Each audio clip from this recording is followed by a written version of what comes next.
Hi, this is James Gordon here with the final book in the Hannibal Lecter series. The book I'll be talking about today, Hannibal by Thomas Harris.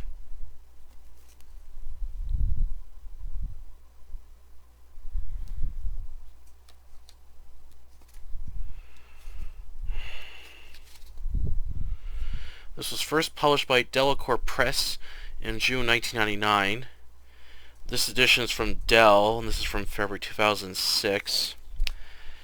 This was a terrible sequel to the Hannibal series. The first two books I really enjoyed, but this one was the worst. I knew before I read this book, I knew about the controversy surrounding this book before I even read it. As I read, fans were split on this one. There are those who absolutely loathe this book, hate it, and there are those who actually like it. So I was curious if I was going to be the one who was going to like it or not. However, as I got towards the end of this book, I really was not enjoying it anymore, and I just basically plowed through the rest of this thing to be done with it because I've had enough of this book. It's not like bad that it makes me angry, but it's just so bad. As I'm reading this, I'm thinking to myself, what the hell was Thomas Harris thinking when he wrote this? Like seriously, like he had what? Back in '91 when Silence of the Lambs was a big hit and he was asked to make a sequel, he had from 8 or 9 years to write a sequel, and this is the best he can come up with. Seriously, as I'm reading this book, I'm already like thinking better ideas that he could have went with instead than when he wrote here. As oh man, the whole the whole plot of this book is just awful. I was thinking this could have been so much better, but instead he's like most of this book follows corruption within the FBI. The Khalees is kind of like a pushover. She's not really standing up for herself. She's just letting things happen to her. And I thought, why is she not telling these characters off? Why is she not trying to stop them from what they're doing or trying to uncover what they're plotting? And the whole thing with her hooking up with Hannibal Lecter and then some other things, I was like, what the hell is this book going? There are several scenes that I feel like it takes a sudden shift, and it's just meant for shock value than to actually make the story better. It just makes it worse. And I'm like, this is terrible. What the hell was Harris thinking? The only good things about this book is that it's very well written. The detail is good. The pacing is good. Is good because this book is thick. This is like 511 pages long. It's the thickest book out of the Hannibal Lecter series, and I thought this book really didn't need to be that long at all. It could have been, a bit shorter. But if Harris wanted to make it, thicker, he should have had more going for it instead. What he wrote it in this thing.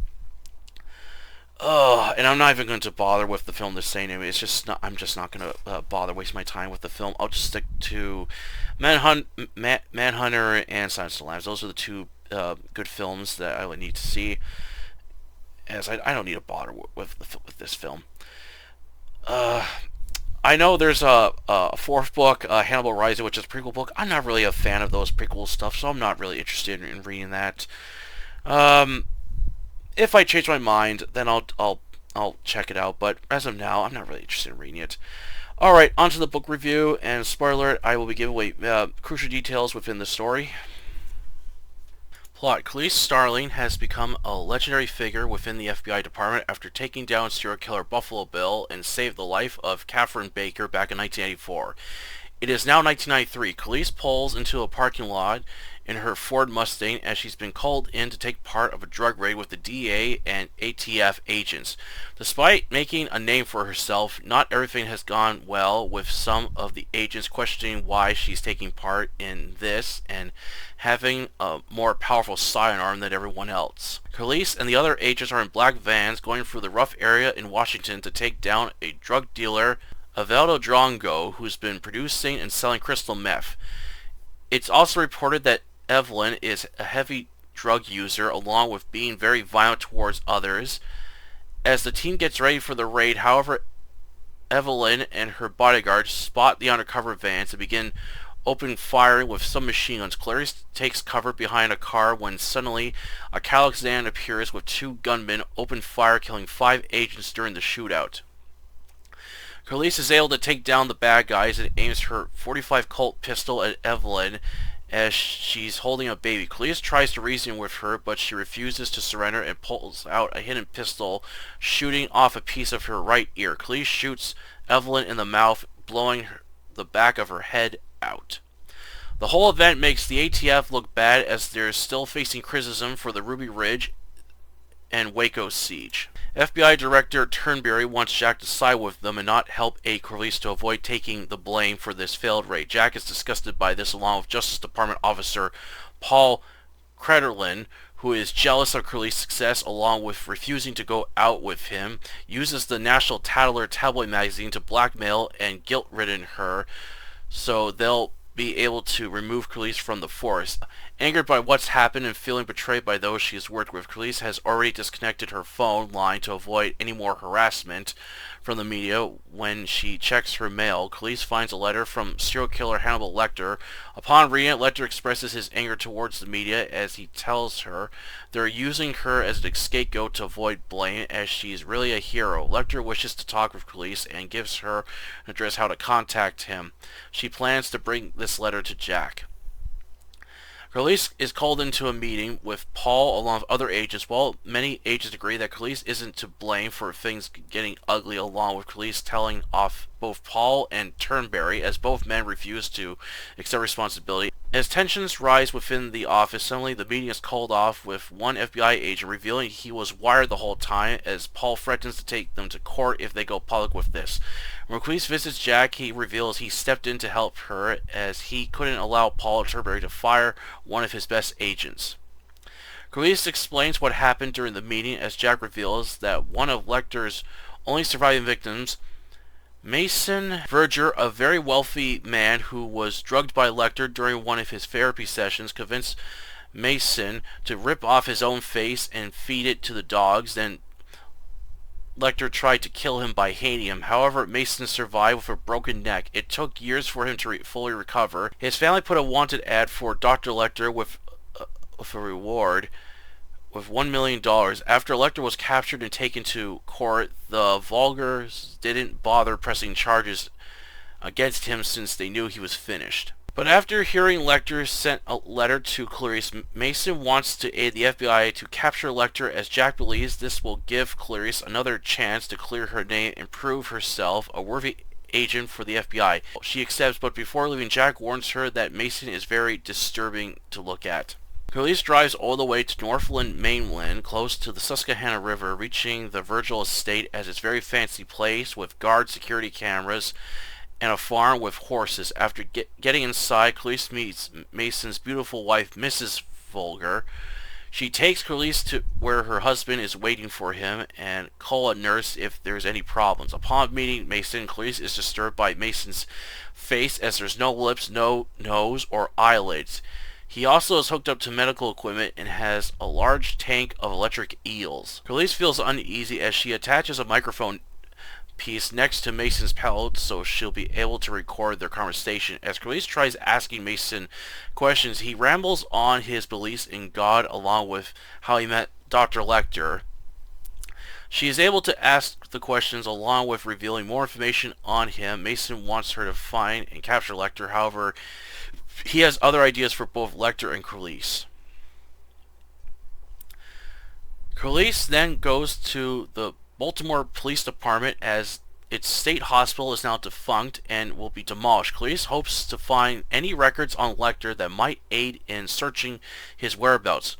With no luck at the station, and going to the abandoned state hospital reveals nothing. However, Clarice bumps into a homeless person named Sammy as she claims there were some items left in Lecter's cell, but someone took them.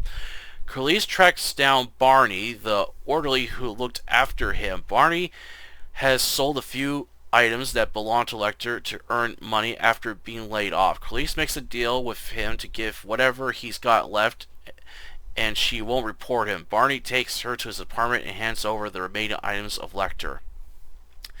Meanwhile, in Florence, Italy, Renato Pazzi, a detective who was the top investigator for murder. However, he was unable to solve his darkest case yet, the monster of Florence.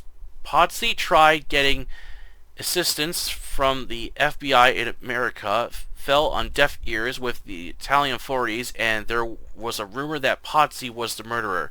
The police took him off the case, which has ruined his reputation, and the killer was never caught. While in the museum, he recognizes Hannibal Lecter going under the alias as Dr. Fall. Rather than turn him over to the authorities, he plans to capture him and collect the bounty that Mason has put on Lecter. Pozzi is able to collect evidence and send it to Mason, confirming it is in fact Lecter. Pozzi hires a thug, Carlo, to assist him in capturing Lecter. However, his plan fails when Lecter reveals he was already onto him and lures him into a trap. Lecter tortures Pozzi till he confesses that he was paid by Mason to capture him. Lecter then ties a cord around Pozzi's neck and throws him out the window, hanging out the window of the Palazzo Vecchio. Lecter quickly escapes on his bike before stealing Pozzi's black Jaguar. When Carl reports back to Mason that Pozzi is dead along with receiving a taunting letter from Lecter, he tells him to carry out his plan of revenge as he's got another idea how to lure Lecter. Mason has his men go to a private island he owns and bring back wild boar with the plan of capturing Lecter and feeding him along with recording the event. Mason then contacts Paul, and using the information they know from Khaleesi's interviews with Lecter, they plan to use her as bait. Paul also uses false evidence to get Khaleesi taken off the force to allow them to carry out their plan. However, Lecter has other ideas and is plotting his own revenge along with capturing a woman he secretly loves. Hannibal was a terrible novel. I dislike everything about it. Its plot, the characters, and the fate of Khaleesi really makes me question where Thomas Harris was going with this novel. While the detail and pacing was good, however, it wasn't enough to save this awful story. Plot-wise, this is just terrible. The drama of Khaleesi being pinned for a failed drug raid, corruption within the FBI, the scene of Perazzi's death told in reverse, the subplot of Mason's sister Margaret wanting her brother Seaman in order to have a child and the way it goes, along with Lecter easily turning Khaleesi into his lover and cannibal by drugging her. A lot of these scenes felt out of place as the whole novel takes a sudden twist that goes dark for shock value and doesn't really make the plot better. Felt it was too thick, should have been more going for it to make it worth reading. Otherwise, it didn't need to be this long. Most of the cast was unlikable to the point where I didn't really care for any of the characters. Khaleesi feels less tough than she was in Silence of the Lambs, as she doesn't really stand up against the other FBI agents during the scene where they falsely accuse her of hiding evidence and easily lets her guard down when attempting to rescue Lecter from the pig den at Mason's Manor. Also, the whole intro scene felt shoehorned and rushed, as it would have been better if Harris wrote a slow opening scene than just getting to a drug raid within the first few pages. During the last few pages in Hannibal, I was really questioning the author's thoughts of where he was going with this story and just felt weird or out of place. There is also a major error of the setting in Hannibal. The novel states it takes place 7 years after the events of Silence of the Lambs, which is 1984 to 1991. However, there are events that didn't happen back in 91. The Ruby Ridge raid was in 92, and the Waco siege was in 93. Harris should have fixed this mistake and added dates in his novel to make it easier to know what the time frame is within Hannibal. Harris could have gone in many directions with this novel. He could have brought back Will Graham with Khaleesi teaming up together to capture or kill Lecter, a new and deadly serial killer, or something else that would have been a lot better than what Harris wrote. Overall, I don't recommend Hannibal. It's the worst novel in the series. Just stick with the first two. You'll like those a lot better than this one. And that's for the review today. I hope you enjoy it. Yeah, this was not a good book. A part of me was kind of like, on the fence with this book too, when I was reading it. I was, on one hand, expecting, okay, is this book going to be good, or is it going to be really bad? And yeah, it just wasn't really good. So I was kind of expecting it to be not good, and I can see why so many fans dislike this novel. And I even read that the author has later regretted writing Hannibal, and I'm thinking to myself, then why didn't you just write another novel, like rewrite it and do something else? Or he should have wrote down some ideas and then suggested them to the studio and to see which one they like better, because after Silence was released, it was a big hit in '91, and the studio offered a lot of money to Thomas Harris to write a sequel, and they should have been communicating with each other to like so they could have like brainstormed some ideas and came up with something a lot better than what Harris wrote. As they because he got full say in the screenplay, as he wrote the screenplay for the film. He got full say in it, so no one could like alter or make changes to the film. And when he finally delivered the book after completing it, the studio was like, "What the hell is this?" It was a complete um, shock of what they thought it was going to be. They were expecting something to be, good as Silence of the Lambs, but instead it's this polar opposite thing. And several of the cast opted out when they read the book. They were just not pleased with it, and even the director, who was originally on board to direct the sequel, opted out. He's like, "I am not directing this. This is just disgusting." And I'm thinking to myself, I think that the studio kind of wished, okay, you know what, Thomas Harris, we want a refund. Give us our money back after you wrote this weird book. We don't want this. I was like even thinking to myself, what could have been a better idea is that the Hannibal could have been about Hannibal basically is now somewhere else, and he's committing crime again, while under like a new identity, and one of his victims is Will Graham's son, and he wants to get revenge on Lecter for nearly killing him twice. So he and maybe police could team up together, try to capture or kill him. If not, then have the police and maybe like a new character or with police or Will are working or basically are assigned to take on some like new deadly serial killer, or like anything, or even like a gang of murderers would have been interesting, like a cult even, or anything that could have been different than what Harris wrote with this book. Just something that would have been better and different. I'm already thinking like a whole bunch of ideas right now, and what would have been way better than what Harris wrote. As I know that Harris does a lot of research for his books, so I know some writers they can't write a sequel like that. They have to do research, take time before they actually start writing the book. This to me, I felt that this shouldn't be this hard to write a sequel. Like he could have gone so many different directions than the direction he wrote. And some feedback from the studio would have helped, so that way they could have said, no, we don't like this idea. Why don't you try this idea? Or why not do the story about this? Make some suggestions to work together as a team. It's a real shame too, because I really enjoyed the first two books, and this and the whole third one. It could have been so much better if he went in a better direction than just going the complete dark and shocking route instead. As I said, I don't like the plot. It's terrible. It's just an awful plot. I really don't like it. It's just corruption within law enforcement. The only killer is Lecter. He's the only killer in the story. Mason is just this evil, twisted individual that's just very powerful he's too powerful for his own good. And the whole subplot of his sister Margaret that wants his semen so she can have a child so her and her girlfriend can have a child. I thought, why does it have to be his?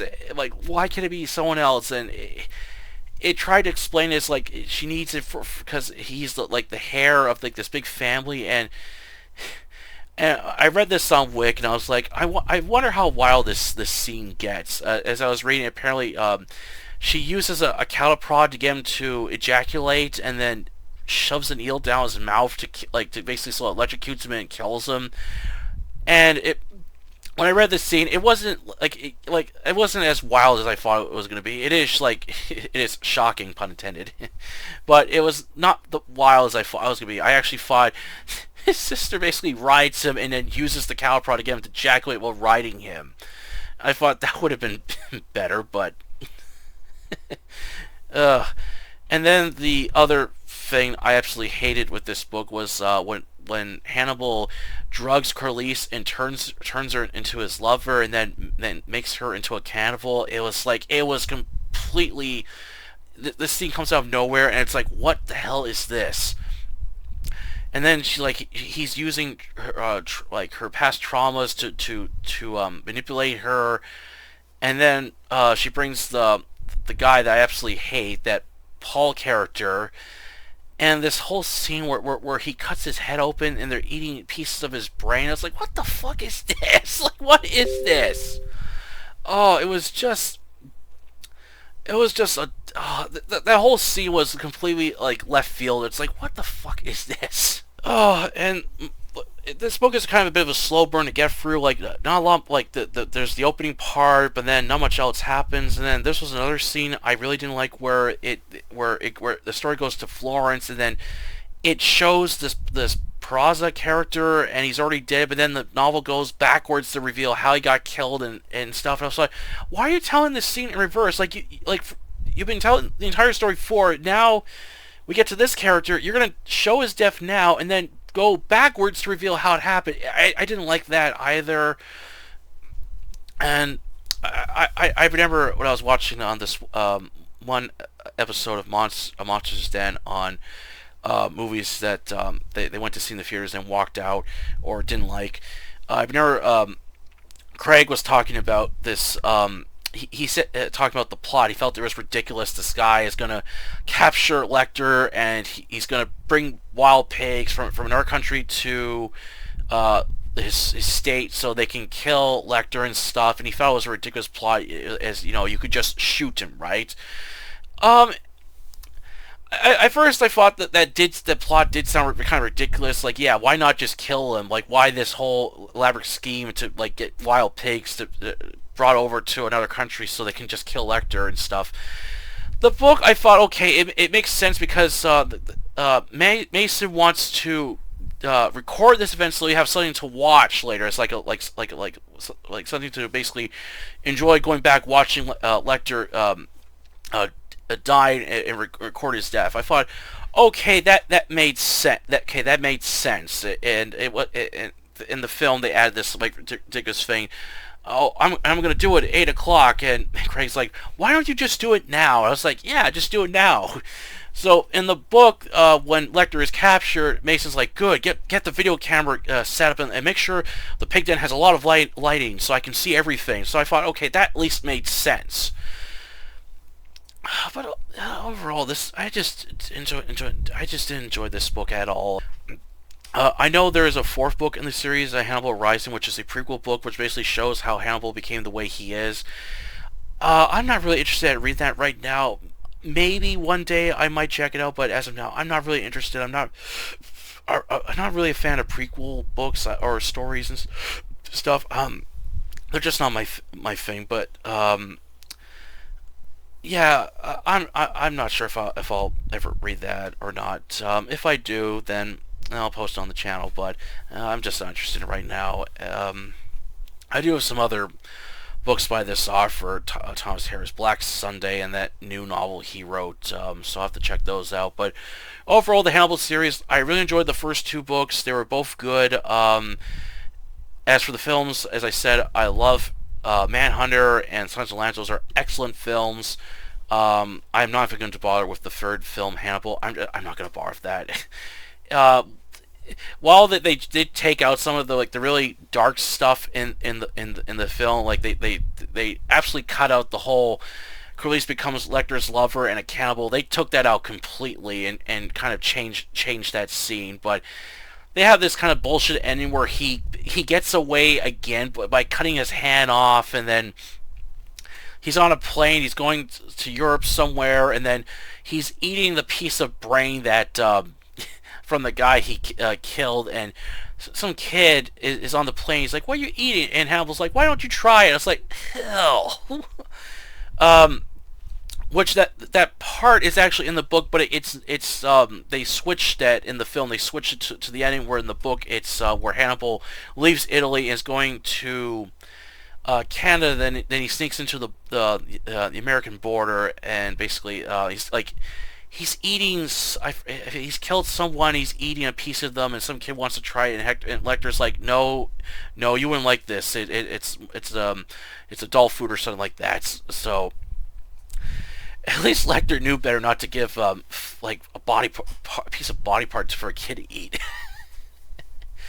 All right, that's it for the view today. I hope you enjoy it, and please don't forget to like this video and subscribe to the YouTube channel, October Library, a channel I post book reviews, book hauls, and other fiction-related content. Until then, I'll catch you later, and happy holidays.